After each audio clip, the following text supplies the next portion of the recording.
මරණ මංචකේ එළවයි මෙලොවයි දෝලණය වෙනකොට කවුද ඉන්නේ?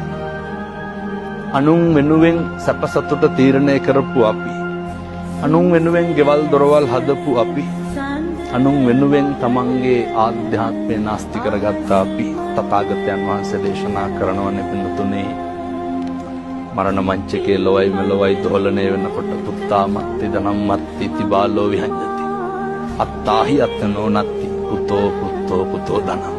අපිට අපිවත් නැති වෙනවා. මරණානුස්සති කමඨහං දේශනාවේ තථාගතයන් වහන්සේ බොහොම පැහැදිලිව දේශනා කරනවා. ඔත්පොළ වෙලා ඉන්නකොට එළවයි මෙලොවයි දෝලණය වෙනකොට මිනිස්සු පුදුම විදිහට අසරණ වෙනවා.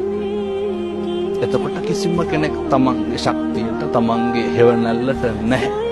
ඒක තේරුම් ගන්නට තමයි උන්වහන්සේ මරණානුස්සතිය දේශනා කරේ ජීවත් වෙලා ඉන්න කාලය තුල.